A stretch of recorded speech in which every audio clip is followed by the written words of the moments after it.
Iye, Surah Bara antara Kalteng. Bara Kalteng, bincang-bincang antara Kalteng, kembali lagi bertemu dengan kami di podcast Bara Kalteng. Kali ini kita mau bicara agak sedikit berat sebenarnya, karena berkaitan dengan keberadaan dan peran masyarakat hukum adat dikaitkan dengan program Food Estate atau pengembangan tanaman pangan yang sedang digencarkan oleh pemerintah pusat.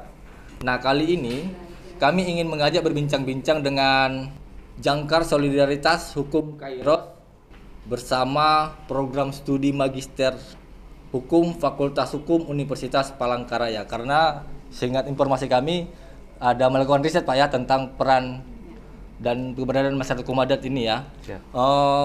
Pada saat ini yang langsung hadir itu adalah Direktur Eksekutif Jangkar Solidaritas Hukum Kairos, Bang Fidelis Arepa. Ya. Selamat datang Bang, terima kasih sudah berkenan hadir bersama kami. Ya. Dan Ibu ini salah seorang yang menguji saya waktu skripsi kuliah dulu. Nah, kalau kemarin saya yang uji, kali ini saya tanya-tanya ibunya. Ibu Dr. Mutia Epi Kristi SH.M. Hum, benar Bu ya? Sehat Bu? Sehat. Makin cakep aja Bu ya. Ibunya makin cakep aja Bu. Baik Pak, Bu, langsung saja Bang, kita langsung aja Bang ya. Ya, siap. Saya ingin melihat apa yang mendasari Kairos melaksanakan riset tentang keberadaan dan peran masyarakat hukum adat ini Bang. Ya, baik. Silakan Bang. Ya, saya mulailah dari apa dulu. Ini Jangkar Solidaritas Hukum Kairos ini kan dia itu sebagai badan pemberi bantuan hukum. Dan di dalam undang-undangnya itu nomor 16 itu menyebutkan bahwa tugas-tugasnya selain memberi bantuan hukum itu dia melakukan penelitian gitu ya. Jadi melakukan penelitian di bidang hukum, kemudian juga merekrut para legal, kemudian bekerja sama dengan akademisi. Nah, itulah sebenarnya dasarnya mengapa Jangkar Solidaritas Hukum Kairos ini mencoba meneliti ya yang kita bahas sekarang ini tentang masyarakat hukum adat dan bersama-sama dengan Magister Ilmu Hukum ya. Dalam rangkaian itu kita pernah melakukan sosialisasi ya ke Lamandau gitu. Oke, sosialisasi ke Lamandau ya. Ya, sosialisasi ke Lamandau. Nah, sekarang kita coba mengarahkan penelitian itu dan sekaligus nanti dari Ibu Mutia akan melihat setelah melihat masyarakat hukum adat bagaimana sih keadilan bagi mereka, bagaimana gitu. Nah, itu yang melatar belakangi mengapa Kairos ini melakukan penelitian seperti itu. Kenapa memilih Magister Hukum Fakultas Hukum Universitas Palangkaraya Pak? Ya, sebenarnya ini soal apa ya? Kita pernah komunikasi dengan beberapa akademisi yang lain ya, seperti misalnya STIH pernah. Cuman pas momennya sepakat, setuju, sama-sama senang dengan itu ya udah. Dengan yang penting dia memang harus bergerak di bidang hukum gitu ya. Di bidang hukum ya. Gitu. Kalau dari Ibu, apa yang mendasari Ibu mau nih berkolaborasi dengan Kairos untuk melakukan riset tentang masyarakat hukum adat ini, Bu? Baik, kalau berbicara tentang masyarakat hukum adat kita sudah tahu masih ada perspektif bahwa kalau kita belajar tentang hukum adat gitu ya, terus ada masyarakat hukum adat, tapi sebenarnya ada banyak hal selain hanya terkait hukumnya saja. Di situ juga sebenarnya banyak irisan kepentingan yang bisa kita lihat terkait ekonomi yang berkeadilan, ada lingkungan yang berkelanjutan, bahkan demokrasi itu seperti apa sih yang mau kita lihat di dalam masyarakat hukum adat. Jadi nggak semata-mata oh ini hukum adat nih, enggak, ada satu yang mau kita lihat di situ, bagaimana pengaturannya, bagaimana kebijakannya. Nah, ketika Jangkar Kairos ngajak kita untuk melakukan hal ini, saya sangat tertarik karena beberapa kali saya juga memberikan masukan, baik itu di kota, di provinsi juga, saya pernah sebagai narasumber juga untuk memberikan masukan terhadap perda yang mereka buat. Karena beberapa hal banyak yang tidak diatur di situ, karena kita mau melihat, saya sendiri sebagai akademisi mau melihat kira-kira nih kalau ada program terkait food estate atau hal yang lainnya yang beberapa kali saya sampaikan gitu ya terkait dengan keberadaan masyarakat hukum adat yang berada di sekitarnya. Kira-kira mereka dapat nggak manfaatnya? Ya, manfaatnya apa? Mereka harusnya memperoleh kesejahteraan. Kalau di tempat lain bisa mendapatkan kesejahteraan ekonomi, harusnya yang paling kita lihat itu adalah masyarakat yang ada di sekitar. Masyarakat sekitar itu kira-kira apa? Masyarakat hukum adat. Gitu. Masyarakat hukum adat harus mendapatkan haknya adil. Gitu. Adilnya seperti apa? Nah, kami memang melakukan penelitian ini mau melihat banyak hal yang ternyata harus dilakukan. Gitu. Berarti ini lebih ke ini, Bung ya, peran dari perguruan tinggi lah, Bu ya, untuk memastikan bahwa masyarakat ini juga terlibat dan dilibatkan dan mendapatkan haknya juga. Ya. Oke. Lepas itu makanya mau menerima riset ini, Bu ya. Oke. Bang, dari hasil riset yang sudah Abang lakukan, apa yang Abang temukan? Temukan dari hasil riset ini. Kira-kira seperti apa peran masyarakat hukum adat dan keberadaannya dikaitkan dengan food estate ini? Ya, yang pertama sekali dulu ini kan kita bicara tentang masyarakat hukum adatnya ya. Nah, jadi sebenarnya ini ada dua istilah yang sering digunakan. Masyarakat adat, lalu masyarakat hukum adat. Gitu ya. Nah, lalu kita tertarik kenapa sih dua istilah ini dibenturkan kan begitu ya? Benar.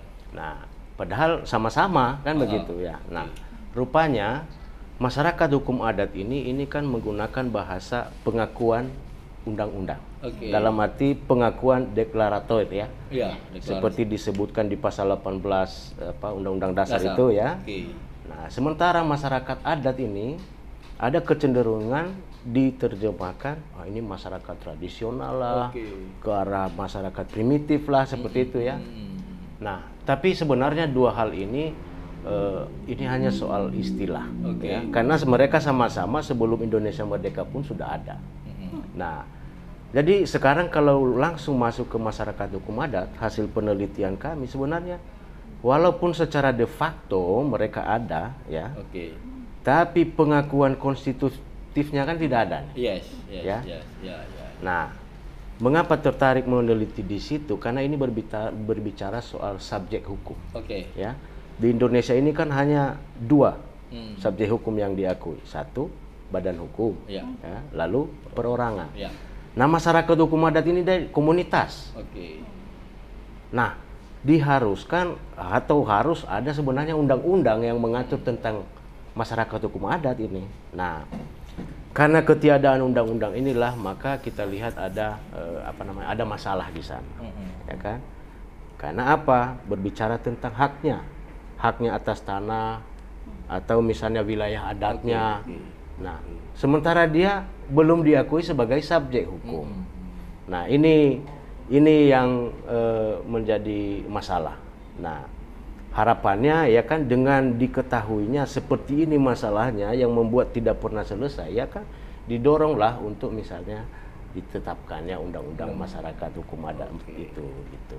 Nah, itu kira-kira yang berarti sampai saat ini memang belum ada dasar yang mengatur keberadaan masyarakat hukum adat. Belum ada. Undang-undang belum ada. Belum ada. Undang-undang itu kan memang sudah masuk ya, sudah ada timnya juga. Kayak kemarin kita ada mengundang Ibu Arya Egani, terus juga yang mereka di DPR ya. Arya Egani itu anggota DPR RI ya, DPR RI dari Kalimantan Tengah. Iya, ada beberapa di situ kan, ada Pak Gustian juga. Betul. Pak Gustian ada juga. Kita sempat mengangkat itu juga dengan beberapa ini ya, tokoh-tokoh juga terkait dengan ada Pak Ludohong juga. Ludohong ya, Wakil Menteri. Terkait dengan undang-undang ini bagaimana kita bisa dorong. Pak Teras juga ada kita undang. Nah, berbicara tentang masyarakat hukum adat. Memang sudah ada rancangannya draftnya, tetapi terkait dengan subjek itu belum ada. Nah, subjek ini bagaimana dia mau maju kalau aturannya sendiri tidak ada gitu. Itu yang memang harus didorong. Tidak hanya deklaratif yang seperti disampaikan Pak Fidelis, tapi juga secara konstitutif itu ada gitu. Itu yang mau kita lihat karena sampai saat ini kalau misalnya kita bikin perda, tapi aturan di atasnya, namanya kita orang hukum ya, harusnya secara hierarki kita melihat aturan yang di atas. Bagaimana dia bisa membuat satu aturan kalau dia sudah buat nih perda nih, terus di atasnya nggak ada. Terus Oke. nah itu yang kita mau lihat. Dan lebih lagi daripada itu, apa namanya, sekiranya yang kita pengen lihat di sini, bagaimana pelibatan masyarakat hukum adat dalam program-program tersebut, gitu ya, program-program food estate ini. Kira-kira ya dengan adanya pelibatan masyarakat, terus keadilan apa yang didapatkan oleh mereka? Kembali lagi manfaat dan kesejahteraan itu tadi. Oh, Ya, gitu ya. ekonomi yang berkelanjutan, lingkungan yang berkelanjutan. Boleh saya simpulkan nggak Bu berjalan. kekosongan aturan Bu? Boleh. Iya. Boleh simpulkan nggak? Boleh. Boleh ya. Betul. Itu ya. Oh, Kekosongan. berarti sekarang ini hanya oke negara mengakui ada masyarakat hukum adat, Ya. tapi secara hukum itu nggak ada dasarnya gitu Bu ya. Betul. Bisa Ya, simpulkan ya, begitu secara nggak? konstitutif ya. Iya. Gitu ya. Berarti hanya di undang-undang itu menyatakan bahwa ya ada nih Ya. gitu ya, tapi harus diikuti dengan yang lain, yang lainnya. aturan yang lain. Oke. Secara garis besar ada, tapi secara teknisnya Ya, nggak ya, ada ya, sama ya, sekali ya. ya. Di situ dasarnya tidak ada ya. Jadi Nah, contohnya lah, ini saya tambahkan sedikit. Oke. Dalam pasal 3 Undang-Undang Pokok Agraria, ya kan, memang disebutkan di sana masyarakat hukum adat, tapi bunyinya seperti ini, ya, hak ulayat dari masyarakat hukum adat, ya kan, atau masyarakat sejenisnya kan begitu. Nah, Oke. jadi titik berat penyebutan itu kan di haknya gitu loh, Oke. hak ulayatnya. Nah, pertanyaannya sekarang masyarakat hukum adatnya itu seperti apa kan Iya, gitu. oke. Nah, begitu juga, jadi ada pengakuan terhadap masyarakat umum, tapi secara detailnya tidak ada. Maka memang harus ada undang-undang sendiri, gitu ya, yang menjadi cantolan dari semua entah perda lah atau peraturan pemerintah kan yang mengatur tentang itu. Ya kembali tadi apa yang disampaikan kekosongan hukum, ya betul. Betul ya. Kalau kita kembali ke konsensus negara hukum, Iya. maka segala sesuatu harus ada punya dasar hukumnya. gitu Iya, ya. gitu. Oke. Nah, kalau kita melihat kaitkan dengan food estate, berarti boleh dikatakan belum ada juga dong peran masyarakat hukum adat di program food estate ini. Kita nggak bisa bilang begitu juga ya, karena kita sendiri mendukung ya pemerintah untuk apa namanya melaksanakan yang namanya ketahanan pangan bagi masyarakat. Tapi kita di sini mau melihat bagaimana hukum itu sebagai satu yang merekayasa. Jadi ada bahasanya tool for social engineering. Jadi hukum itu sebagai alat untuk merekayasa sosial yang ada. Jadi dia benar-benar tujuannya selain tadi negara hukum juga ada satu kesejahteraan bagi semua masyarakatnya, khususnya kepada masyarakat hukum adat. Jadi kita tidak hanya berbicara bahwa cukup dengan aturan-aturan yang ada di wilayah ini, enggak, tapi bagaimana satu norma itu digunakan sebagai bisa memberikan satu hal yang sangat memberikan kesejahteraan lah. Itu kalau memang yang saya teliti ya, semua orang tuh berhak untuk mendapatkan kesejahteraannya. Gitu ya, itu sudah ada di dalam Undang-Undang Dasar 45 sudah ada. Semua berhak untuk semua. Bahkan di pasal 33 sudah jelas sekali tuh. Ya. Semua Ekonomi. orang berhak untuk itulah tujuan dari masyarakat. Kenapa kita pengen masyarakat hukum adat itu maju gitu. Masyarakat hukum adat maju. Kalau ada pertanyaan tadi, masyarakat hukum adat atau masyarakat adat? Ya. Kalau di satu wilayah itu mengatakan bahwa kami belum ada nih masyarakat hukum adatnya. Nah, problem karena penelitian ini adalah penelitian hukum. Penelitian hukum itu menyatakan bahwa hukum itu adalah hukum yang lintas waktu dan ruang. Jadi, kalaupun belum ada hukum adatnya di satu wilayah, enggak. Kita sebelum adanya masyarakat hukum adat, justru kita harus melakukan penelitian itu. Hukum itu dia harus siap. Oke. Meskipun banyak yang bilang bahwa hukum itu selalu tertinggal. Betul. Tidak dong. Meskipun ada market, dia mengikuti market driven dan lainnya. Tapi kita sebagai orang hukum mengatakan bahwa hukum adalah panglima. Dia harus siap sedia gitu loh. Sehingga apa yang terjadi di dalam wilayah sosial dan lain-lain itu bisa kita rekayasa. Alatnya adalah hukum. As well as engineering. Bang, tadi kan Abang itu kan bicara-bicara tentang hukumnya ya, Abang kan tadi ada bilang melakukan sosialisasi, pertemuan ya di Lamandau ya. Iya, betul. Itu apa yang dilakukan itu di sana? Apa saja yang dilakukan di sana itu, Bang? Ya, jadi waktu itu latar belakangnya begini. Dia harus bersumber dari asas fiksi hukum ya. Oke. Asas fiksi hukum ini itu mengatakan bahwa setelah satu undang-undang itu diumumkan, ya, diterbitkan di lembaran negara, Ya. maka masyarakat dianggap sudah tahu, kan Oke. gitu.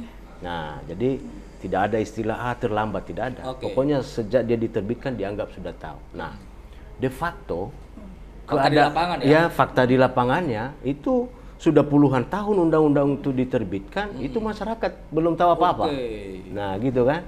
Nah, disinilah peran badan pemberi bantuan hukum dan juga pihak akademisi untuk melakukan penyuluhan, kan. Oke, Nah, itu satu poin yang menjadi latar belakangnya. Nah, dalam hubungannya dengan masyarakat hukum adat, kita ketahui bahwa sudah banyak juga peraturan-peraturan yang berbicara tentang bagaimana sih tata cara pengakuan masyarakat hukum adat. Iya. Termasuk itu peraturan Menteri Dalam Negeri itu ya. Menteri Dalam Negeri, Nah, KLHK juga ada. iya. KLHK juga ada ya? Iya. Tapi kan pada waktu itu tata caranya ya, tata cara pengakuannya. Nah, pada waktu itu kita menyadarkan masyarakat terkait masyarakat hukum adat itu seperti apa, kan gitu. Ya. Kalau belum ada lex generalinya, apa yang digunakan sebagai konsideran dalam peraturan yang dipakai, katakan misalnya perda gitu ya. Konsiderannya mau dicantolkan di mana, kan gitu. Nah, ini yang mau kita sampaikan pada waktu itu kepada masyarakat hukum adat supaya, atau kepada masyarakat supaya betul ini sedang berproses tapi mesti bersabar. Oke. Ya kan? Karena undang-undangnya ini belum ada ini. Oke. Nah, itu poin pertama. Yang kedua, sekaligus menyuarakan PR kan kepada legislatif kita di sana, ya segeralah ditetapkan undang-undang itu, kan gitu. Oke. Nah, itu. Berarti kalau boleh dikatakan kesadaran masyarakat Kalteng terhadap masyarakat hukum adat sudah lumayan bagus, Bang ya? Sudah. Bisa disimpulkan boleh nggak? Ya, sudah. Ya, sudah. Itu kan berapa tempat itu ya. Sudah pernah ini. Cuman ya itu tadi masalahnya ini. Ya. Raperdanya dirancang, ya kan? Tapi terbentur soal ya itu tadi. Di mana dicantolkan dia? Di undang-undang mana dia? Kan gitu. Kalau Ibu tadi kan pernah diundang sama pemerintah juga ya, Ya, tentang kota bicara dan kota. provinsi, Ya. iya. Nah, Ibu melihat sejauh mana dukungan pemerintah daerah terhadap peran keberadaan dan peran masyarakat hukum adat ini, Bang? Ya, sebenarnya pemerintah kota dan pemerintah daerah sudah provinsi sudah beberapa kali ya kita menyampaikan terkait dengan sosialisasi juga kepada masyarakat. Kita undang Damang, kemarin itu audiensnya juga dari Damang, Mantir, sama Ya. dengan di Lamandau juga, di samping juga kita sudah undang mereka. Tapi banyak hal yang ternyata belum sampai ke apa ya namanya, terkait dengan hak-hak mereka itu Betul. tadi, terkait dengan hak-hak yang harus didapatkan, apa yang harus dilakukan, bagaimana. Kalau tata cara is okay, Ya. sudah dapat ya dari DLH juga mereka sudah sampaikan terkait dengan apa tata cara pengakuan perundang-undangan. Tapi kita pengen melihat di sini bahwa sebenarnya pemerintah dan pemangku kepentingan harus mewujudkan hukum yang benar-benar memberikan kesejahteraan bagi mereka, manfaat, kebijakan yang berkeadilan seperti apa. Banyak kadang orang kalau belum belajar hukum ya, gimana keadilan dan hukum itu bisa disatukan. Iya. Tapi justru dengan adanya peraturan, dengan adanya hukum, maka kita mau melihat bahwa keadilan itu sudah dilaksanakan. Oke. Keadilan apa? Keadilan terhadap lingkungan yang berkelanjutan, Ya. ekonomi yang berkelanjutan, dan bagaimana masyarakat bisa mendapatkan haknya. Karena apa? Program yang dibentuk baik itu food estate atau apapun yang dibuat oleh pemerintah pusat, bagaimana kebijakan dan hukum itu menghamba kepada masyarakat. Oke. Ya, tujuannya itu karena dia merekayasa sosial. Ya, sosial itu direkayasa apa yang terjadi, keadaan yang di luar seperti apa, lalu itu dibentuk untuk memberikan kesejahteraan bagi masyarakat. Itu sebenarnya filosofisnya kita mau melihat. Segala sesuatu hukum itu sebenarnya bukan hanya untuk menghukum, Iya. tapi juga dia memberikan kebahagiaan. Kebahagiaan juga sih, benar, Iya, setuju dia saya. memberikan kesejahteraan. Justru itu tujuannya, manfaatnya. Kalau hukum Ya. hanya menghukum saja, tidak. Tapi justru hukum itu ada untuk memberikan ketertiban. Ya. Tertib itu berarti kita tenang, Ya. damai, sejahtera. Nah itu tujuannya sih. Betul. Yang dilakukan oleh Magister Hukum juga Oke. bekerja sama dengan Dengan Kairos. Kairos, Itu yang mau ya. kita lihat. Ya. Kalau melihat ini kan sudah kita masyarakat sudah sadar, pemerintah daerah juga punya peran, Ya. cuman permasalahannya adalah hukum tidak adanya landasan yuridisnya ya Ya. dalam kaitannya dengan undang-undang ya. Betul. Nah, apa yang kalau hasil apakah Kairos dan Fakultas Hukum S2 Fakultas Hukum juga melakukan riset. Tantangan kenapa sampai detik ini itu undang-undangnya itu belum ada nggak melihat sampai ke situ? Atau enggak? Itu karena ini ya kita secara akademisi saja ya, teori-teori kan saja nggak masalah, nggak masalah. Pelibatan gini, dengan adanya contoh ya, contohnya kita lihat di Undang-Undang Cipta Kerja ya. Cipta Kerja itu saat ini diputuskan konstitusi, tapi bersyarat. Nah, bersyaratnya apa? Karena tidak ada kurangnya pelibatan masyarakat, sosialisasi dan lain-lain. Nah, maunya kita undang-undang tentang masyarakat hukum adat ini juga melibatkan masyarakat khususnya masyarakat hukum adat, karena memang berbicara tentang masyarakat hukum adat. Yuk libatkan secara bagaimana sih gitu loh, masyarakat hukum adat ini ada di dalam situ, partisipatif mereka seperti apa. Tapi kalau kami secara akademisi kami mau melihat sejauh mana sih keberpihakan, ya, keberpihakan baik itu legislatif gitu ya, pemerintah kepada masyarakat hukum adat. Gimana mereka mau membentuk hukum itu seperti apa, masyarakat hukum adat itu seperti apa, mereka mengajukannya. Yuk bantu dong gitu loh. Yuk bantu dong. Kalau memang untuk kepentingan masyarakat di situ, yang di sekitar masyarakat hukum adat, kasih dong. Dukung dong, berpihak dong. Entahlah saya mengatakan itu berpihak atau tidak, tapi yang pasti kalau sampai saat ini undang-undang itu belum selesai, ya kita tanya bagaimana komitmen mereka terhadap masyarakat. Itu yang kami ingin lihat dari gitu. selaku akademisi perguruan tinggi, ya. magister hukum, fakultas hukum ya Bu ya. Ya, kami ingin lihat kalau keadilan itu seperti apa sih bagi masyarakat hukum adat.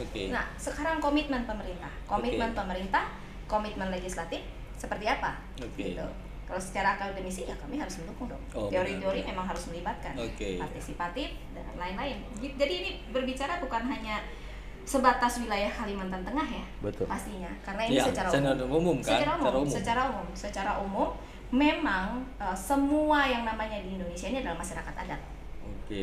Ya, tapi pembentukan masyarakat hukum adat itu seperti apa? Jalannya, tata caranya, pelaksanaannya, bahkan sampai kepada pengakuan keberadaan mereka. Ya, pengakuan keberadaan mereka. Tapi banyak hal ternyata yang saya lihat, kalau saya melihat ya, banyak hal hambatan-hambatan yang terjadi oleh masyarakat hukum adat ketika mereka mulai mengajukan keberadaan mereka.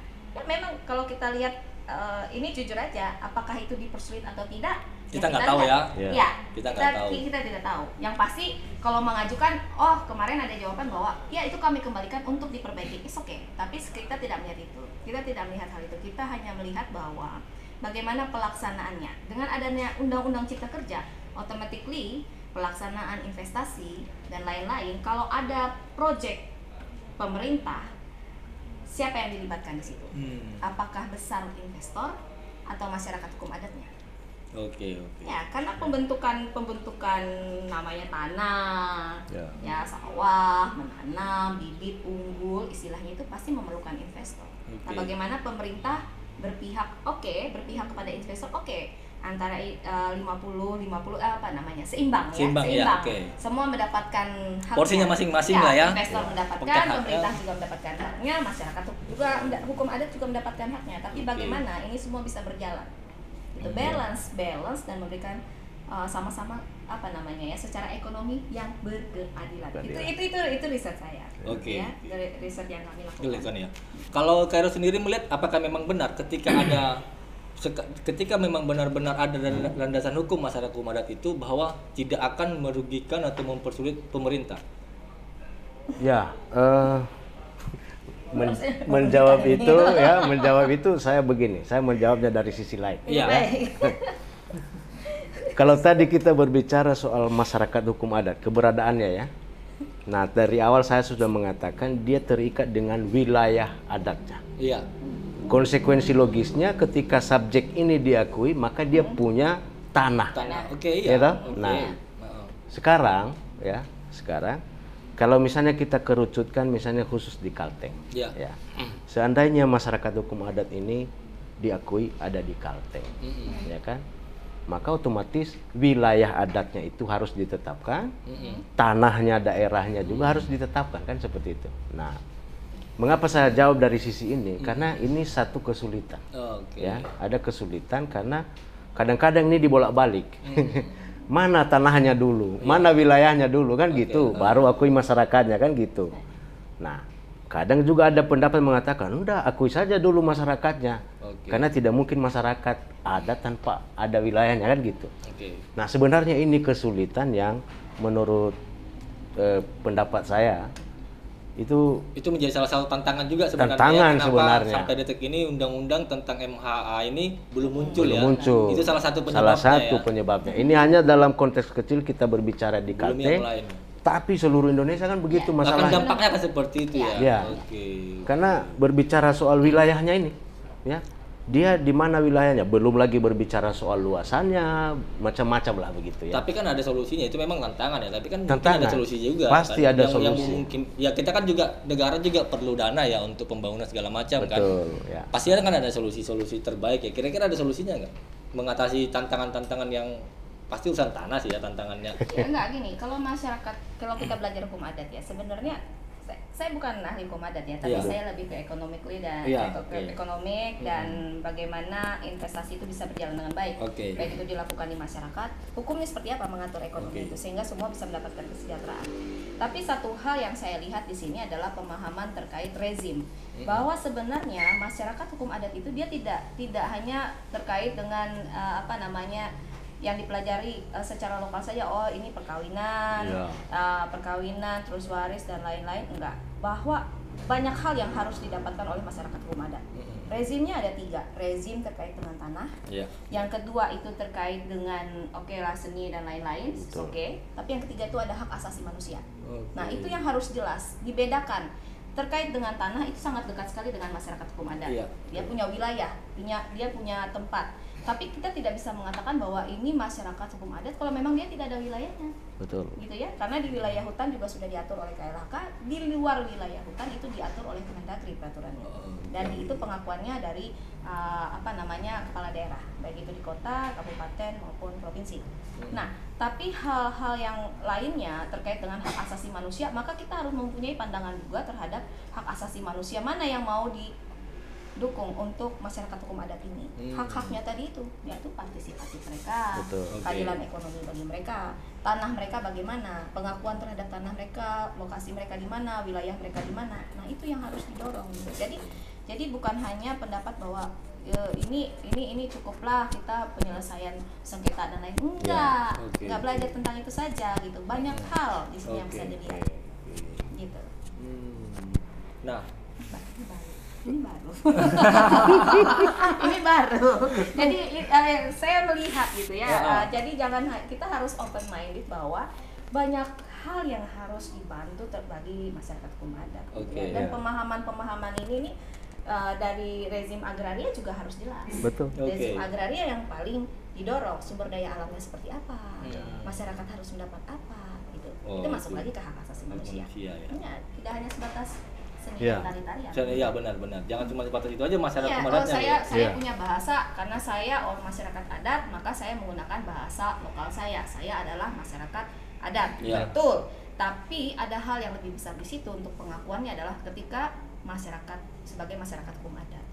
Masyarakat hukum adat seperti apa? Pelaksanaan seperti apa? Itu yang mau dilihat. Nah, dengan sudah melakukan riset ini, ada tidak rekomendasi dari Kairos, Jangkar Kairos ini, yang bisa disampaikan ke masyarakat, ke pemerintah? Ada nggak rekomendasi yang bisa yang mungkin bisa dipahami oleh, yang bisa maksudnya didapat dari hasil dari kajian teman-teman Kairos ini? Kalau dari Kairos sih rekomendasinya simpel ya, karena berangkat dari masalah yang cukup lama ya. Nah ini kan kekosongan hukum ini kan menimbulkan konflik dalam masyarakat ya. Nah maka bagaimanalah masyarakat, pemerintah, legislatif bersinergi ya untuk segera menetapkan misalnya undang-undang ini. Itu aja sebenarnya. Karena selama undang-undang itu tidak ditetapkan, maka konflik itu akan terus ada di tengah masyarakat ya. Nah, itu sih rekomendasinya ya, rekomendasi kita. Karena dari sisi kita tadi kan kita melihat secara khusus masyarakat hukum adatnya gitu ya. Maka satu-satunya solusi adalah tetapkan. Ya. Tetapkan itu ya. Tetapkan undang-undangnya. Itu Sehingga dulu deh. seperti apapun konfliknya nanti sumbernya menyelesaikannya harus dilihat dari undang-undangnya itu gitu. Oke. Nah, Itu dulu selesaikan dulu deh itu. Baru Iya. nanti kita bicara yang lain lagi. Baru yang lain-lain. Sebelum itu ditetapkan itu repot juga gitu repot. Malah semua blunder kan. ya. Nah, jadi. jadi karena kita belum melakukan sudah berpikir yang enggak, Bang. Iya gitu. Oke. Ya. Nah, kalau Ibu melihatnya gimana, Bu? Kalau saya gitu ya tadi sudah dijawab nih, ada Ya. tadi rekomendasinya terkait dengan adanya kekosongan hukum. Ya. Tapi secara filosofis untuk mewujudkan ekonomi yang berkeadilan gitu ya. Tadi yang pertama satu adalah adanya partisipatif Betul. masyarakat gitu ya. Ada transparansi dan good governance baik itu dari pemerintah dan legislatif. Good governance seperti apa? Memang melibatkan dan terbuka saja gitu loh, terbuka saja bagaimana pelaksanaannya, mereka harus dapat seperti apa, bahkan memang kita justru membantu gitulah gimana, karena ini namanya sudah masyarakat adat di mana saja. Masyarakat adat, Betul. kami ini masyarakat lokal, kami ini masyarakat sekitar, it's okay. Tapi Oke. bagaimana masyarakat hukum adat itu sudah diketahui posisinya gimana, wilayah gimana, Oke. komunal dan lain-lain, subjeknya harus mereka ketahui. Betul. Jadi saya catat di sini ada yang satu lagi, kalau dia punya rezim, jadi akses keadilan dan perlindungan hak asasi mereka. Tadi kekosongan hukum, Ya. maka urgensi pembentukan perda penetapan masyarakat hukum adat untuk menjawab kekosongan dan ketidakpastian hukum. Oke. Dengan adanya peraturan, maka ketidakpastian itu bisa dijawab. Dijawab ya. Karena benar. apa? Hukum itu harus pasti. Ya, Betul. benar, Gitu ya, benar, memberikan benar. kepastian, dia Benar, memberikan betul. ketertiban gitu. Ya. Kalau dia gini, namanya baik itu penanam modal, masyarakat Ya. hukum adat, pemerintah, bahkan penegak hukum, kalau Ya. aturannya itu sendiri tidak ada, bagaimana bisa dipastikan hukum itu bisa berjalan dengan Betul. baik? Ini harus adanya aturan. Lalu merumuskan pola kerjasama Ya. pemerintah dan pengusaha, investor tadi dengan masyarakat hukum adat itu berjalan Oke. balance. Itu rekomendasi yang saya sampaikan. Demikian ini ya. Ya. Oke. Nah, pertanyaan terakhir nih, Bang, sebelum kita nutup nih. Seberapa yakin jangkar Kairos ini ketika keberadaan masyarakat hukum adat benar-benar diakui ada landasan hukumnya, itu berdampak besar terhadap kesuksesan food estate? Ya, bagaimana menjawab Pertanyaan itu sulit ya? juga ya. Menjawab itu agak apa ya? Tapi bisa saya jawab melihat dari sisi lain. Iya. Ya kan? Nah, kalau eksistensinya ini diakui, Iya. ya kan? Berarti keterlibatannya mesti ada dong, Iya. ya kan? Nah, itu yang menjaminnya adalah pengakuan keberadaannya itu. Sekarang ini memang tidak bisa kita bicarakan apa-apa karena Iya. apa? Dia berada antara ada dan tidak ada. Oh, Kan sekarang begitu? ini ya, Ya, benar-benar. jadi bisa dikesampingkan, ketika dia menjerit barulah diperhatikan, kan begitu. Tapi kalau sudah ada undang-undang yang menetapkan bahwa dia ada, maka keterlibatannya pasti ada dong. Nah, itu jadi saya tidak bisa mengatakan berapa besarnya atau apanya, tapi eksistensinya itu menjamin dirinya sendiri. Tapi tidak identik, Bang, ya, masyarakat hukum adat dengan kolot ya, nggak identik dengan Enggak, begitu. enggak. Jangan dipastikan begitu, Bang, ya. Tidak, Karena tidak. kan kadang-kadang kita memahami masyarakat adat ini, masyarakat hukum adat ini kan kadang-kadang kita menganggap mereka kolot segala macam. Oh, Nggak ada tidak. kaitannya sebenarnya. Tidak ada hubungannya dengan itu. Apalagi dengan kemajuan teknologi sekarang ya. Iya. Ya, enggak. Enggak, oke. Kalau Ibu sendiri, Bu, Apa nih tadi? yang pertanyaan saya sama aja.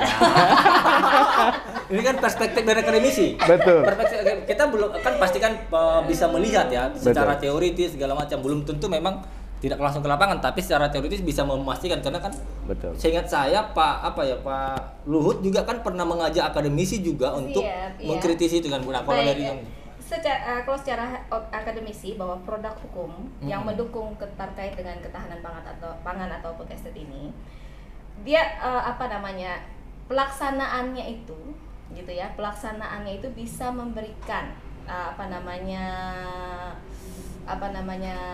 keterlibatan gitu ya, keterlibatan bagi masyarakat hukum adat gitu ya. Jadi tidak hanya itu berjalan begitu saja, tapi keberpihakannya seperti apa gitu.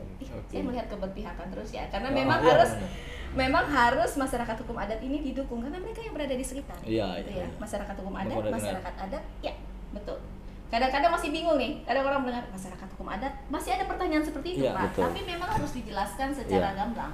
Masyarakat hukum adat itu seperti apa? Masyarakat adat itu seperti apa? Betul. Memang harus disampaikan. Kan tadi Bapak menjelaskan Ada terkait dengan pertentangan-pertentangan terminologi. ya. Tidak, tapi semua ini adalah masyarakat adat.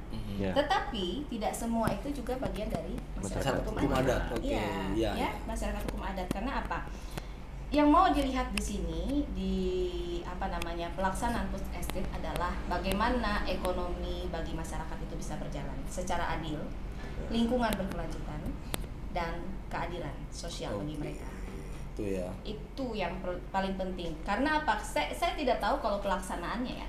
Tapi seharusnya aturan itu terus berjalan dengan adanya kesejahteraan bagi seluruh masyarakat. Oke. Ini Closing ekonomi banget ya.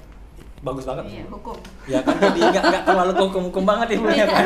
hukum itu memberikan, Oh, memang memberikan, iya. kesejahteraan, Oke. kesejahteraan ekonomi itu harus diatur dengan regulasi yang mendukung agar ini bisa berjalan dengan baik. Iya. Jadi bukan market lagi yang ngedrive law-nya, Iya, tapi iya. bagaimana law itu justru yang membuat ini hukum itu sebagai alatnya dan dia merekayasa sosial. Bagaimana ekonomi itu bisa berjalan dengan baik, lingkungan itu bisa berjalan dengan baik, sosial itu bisa berjalan dengan baik, adanya hukum. Oke. Karena dengan adanya hukum yang bisa memberikan sanksi, ketertiban dan kepastian. Oke. Bang, kalimat penutup, Bang. Apa nih kalimat penutup dari Abang sebagai Direktur Eksekutif Jangkar Kairos? Ya. Ada, Bang. Kalau kalimat penutup saya buat seperti ini, ya. Untuk memampukan sesuatu itu berbuat, ya, maka akuilah bahwa dia ada, kan gitu. Karena sesuatu yang ada itu baru melahirkan satu keadaan baru, kan gitu. Nah, jadi sebenarnya ini kembali ke pendapat yang mengatakan bahwa dia harus keluar dari ada, kan gitu. Iya. Nah, ini mohon maaf ini sedikit filosofi Iya, lah gitu nggak ya. masalah. Nah, jadi itu apa namanya kalimat terakhir saya, ya. Dengan mengakui keberadaannya, ya kan, maka dia akan membuat dirinya berada. Ya kan? Selama dia tidak diakui, ya dia dianggap tidak ada, bahkan tidak pernah dianggapkan seperti itu. Oke. Nah, itu kira-kira kalimat terakhir saya gitu ya. Ya. Kalau dari Ibu, Bu, selaku kepala prodi ketua prodi Magister Hukum. Berat ya, loh, Bu. ya. Berat banget ya, habis kamu diuji ya. Biar saya nanya nanti ya. Ya, yang seperti kita ketahui bahwa tadi saya pengen adanya balance. Karena apa? Pelaksanaan food estate yang ada di Kalimantan Tengah atau di wilayah lain pun, di Sumatera juga ada, di Papua juga ada. Yang kita lihat bahwa pelaksanaan ini melibatkan banyak investor, ya, banyak investor besar, ya. Tapi juga ada di situ, di wilayah tersebut ada masyarakat hukum adat, ada pemerintah daerah, ada legislatif. Semua itu harusnya berkolaborasi dan mendapatkan haknya yang sama gitu loh. Investor juga mendapatkan haknya, masyarakat hukum adat juga mendapatkan haknya secara proporsional. Karena apa? Regulasi yang dibuat itu harusnya berpihak kepada masyarakat hukum adat. Yang bahkan kalau dia modalnya besar, masyarakat hukum adat tidak memiliki modal. Betul. Gitu loh. Oke. Jadi pemilik modal itu harusnya memang diatur secara secara proporsional sih menurut saya. Itu bahasa saya, sehingga mereka benar-benar berkolaborasi dan bekerja sama. Pemerintah dan legislatif mendukung masyarakat. Oke. Itu ya. Masyarakat hukum adat. Cukup? Pikir cukup. Cukup ya. Saya pikir cukup kita memberikan pencerahan, Pencerahan, ya, ya. bahwa memang ada 3 rezim Ya. Betul. yang harus dipahami. Ya. Yang harus dipahami. Tidak hanya sebatas penyelesaian sengketa, Oke. tidak hanya sebatas perkawinan, gitu ya, Betul. perkawinan, tari-tarian dan Lain-lain, ada ya. hal yang sangat penting di situ yaitu tanah. Tanahnya, ya. Dengan adanya Undang-Undang Cipta Kerja, Ya. tanah ini bermasalah sekali. Oke. Karena apa? Kalau ditelantarkan maka bisa diambil alih Oleh negara. Negara. Oke.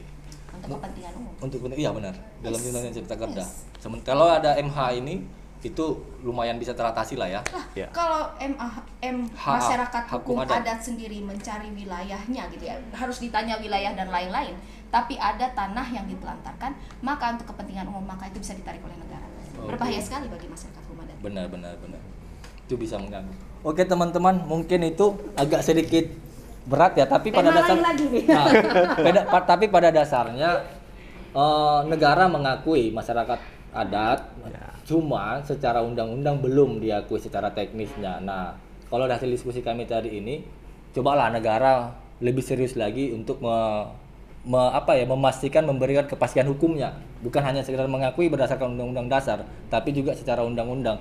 Dan setahu saya juga saat ini sedang sudah ada RUU-nya, cuman tidak pernah tuntas dibahas di DPR RI. Mudah-mudahan ini bisa jadi pemicu untuk para legislatif dan pemerintah pusat menuntaskan undang-undang tentang masyarakat hukum adat ini.